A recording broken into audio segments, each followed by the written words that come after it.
Ladies and gentlemen, boys and gentle girl, people and whatever. Welcome to another intriguing episode of Popcorn Review. My name is Praise. And my name is Gifty. On today's episode, we'll be talking about the movie Afamefuna. I don't know if I got that correctly, but you know what I'm talking about. The Nwa Boi story. Yes, the Nwa Boi story. So now this story basically talks about the evolution of Afam from being a novice to being a full-blown businessman. Mm-hmm. Like, it's also dive into different kind of corners, in the script. Okay, so what do you think about the movie, Kitty? The plot of the movie? It was beautiful, starting from when he was partying with his dad's remembrance party. Yeah, they came to arrest him. Actually, I thought he was guilty because the way the Arinze came and carried him, and he had these beauty vibes around him. But after when he was already beginning to tell us the story, along the line, I kind of knew that this guy is too good to do what. It was in the middle. It was in the middle when the story actually played itself that I was like, nah, you can't kill him. Especially when he started paying him money, especially when he paid him money to keep quiet about his child. I knew that this guy is so nuts. So were you kind of glad that Polo later died at the end of the day? Yes. Because something had to be done. He had to be stopped. Yes. And the only way for him I'm not saying killing Polo, or I'm just trying to say that was the only way that Afam could have escaped Polo. I'm just saying. Actually, from his billing and all of those. Yes, from his billing, from the stress, thinking. But if I was the one, I would have gone to address my wife first before I started paying that blackmail money. I would have spoken about it and come as a team and would just die that day. But he was scared, and so he kept the gist basically pressure. Is that Polo and Afam, they are friends. Yeah. Like they were under Odogu's mentorship. Yeah, so they were very close friends. And so at the end of the day, yes, Odogu recognized or gave money to Afam to start his own business first. Meanwhile, Polo has been there with Odogu before he came. So basically, Amaka, that is Odogu's daughter, was dating Polo. Polo's character, Polo is a typical see all these boys that know all these bad boys that want to make it on time, or that they are selfish for money. Yeah. So when he was young, he was basically proving the smart boy, smart moves and all of that, and he grew up to be a self-destructive person. Like, he was really after Afam's life, and Afam took him as a friend, like a real friend. So what do you think about the acting?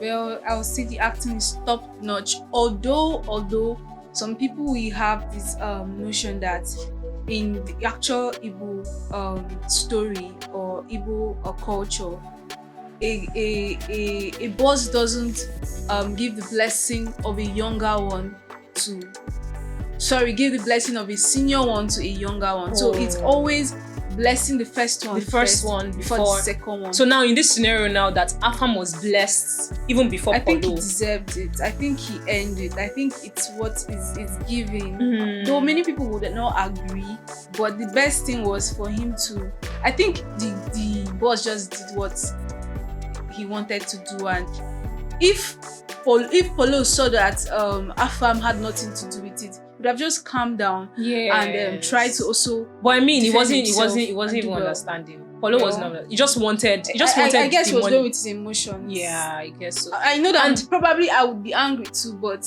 it is what it is. Even his relationship with Amaka. He doesn't like Amaka. He was just using her for the money. And the person that now loved that, I love the love story between Afam and Amaka. It's actually showed that Afam really loved Amaka, but he wasn't ready to make any move because his friend was dating Amaka at that period. Well, even Odogu even said itself that you still have feelings for my daughter. I think Afam is a good boy. He was just following everything according to the books. Remember what his uncle told him? Don't get a girl pregnant. Just learn the work, do everything right, and your way will be okay. And that was what he was doing. I know when you focus on your part, girls will come to you. Everything will set well for you. But what's that his name? Polo was struggling. Polo, yes, we could even see a scene. We saw a scene where he asked Amaka for money. And you know, when she gave it to him, it was all happy and all of that. I will give it back to you. So even the period where they separated, where she borrowed him money, she stole from her father. That's extreme. He was one that even advised it. Stole from her father to borrow him, and he ran away with the money. I feel the father already knows that Polo is into his daughter and doesn't like his daughter. I feel, sometimes as a man, you know what's best for your daughter. Sometimes, but I think those things also played a role in him not settling Polo first. I feel those things played a role. Right. Him seeing that relationship. And I'm also sure maybe even want his daughter, stay away from this guy. This guy doesn't love me. He's going to do this. And the fact that after the guy ran away, they still ended up together again. How? Well, she said that he appeared for her graduation, and once the way he looked at her, that was very hilarious. The way he looked at her, and but when somebody look at me like that. Anyways, it's life. It can happen to the best of us. It can happen to the best of us. Somebody that you're in love with, or your child just meet again, and all of a sudden bad vibes. But do you think what Afam did, asking her out in the middle of a relationship with Polo, they were still together again, asking her out again that I want to marry you, I want you. Do you think what he did was right? I would say yes and no. I would say yes in the sense that you love that.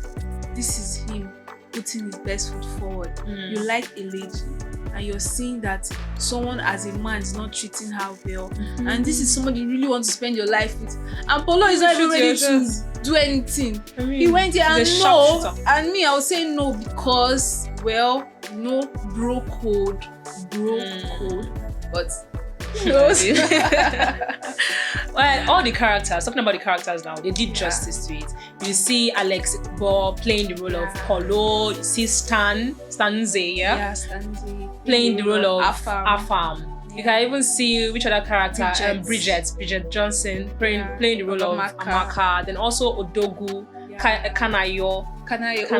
Yes. Yeah. I loved his fatherly role. I mean, it was cool. I swear to God, I loved everything about him. Even when he told Afam that, I know that you like my daughter. But I'm still waiting for you. There's no time. I was like, very fast. Like, you say, I see you. I see everything. I was like, oh, very nice. Then I actually wanted to ask you this part. The part where, when they were still young, that the particular customer came to their shop and she was like, she wanted to get towels or something. And he said the price was 3K. And meanwhile, somebody else already sold it to the woman 7K. Yeah. Then when he told the boss, we reported to the boss was saying that it's something like apirico or something. Apricot. It means that apirico. Apricot, yeah. Yes, that's it is good for business, and at the same time it can be when you're greedy for money. It's a two-way thing. So I feel like the boss was trying to tell him, play your cards right, as long as you don't do it destructively. Just telling him that maybe watch your customer. It's the one that have money. Smart. Yes, but give them what high amount. Do it. You just do it small in a way that it won't kill your business. At the same time, you will make money.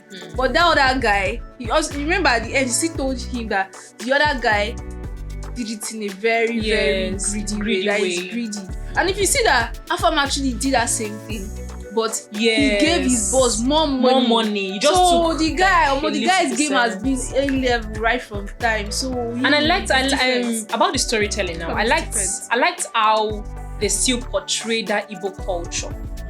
If you look at the storyline, you look at the script, look at the soundtrack, Igbo, you will feel that Igbo vibes in it. Well, was there anything you would say that maybe was a turn off in the movie? I did not understand them. I wasn't at that place once. Is this Arinze?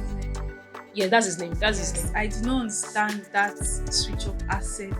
You'll be changing from one accent to another.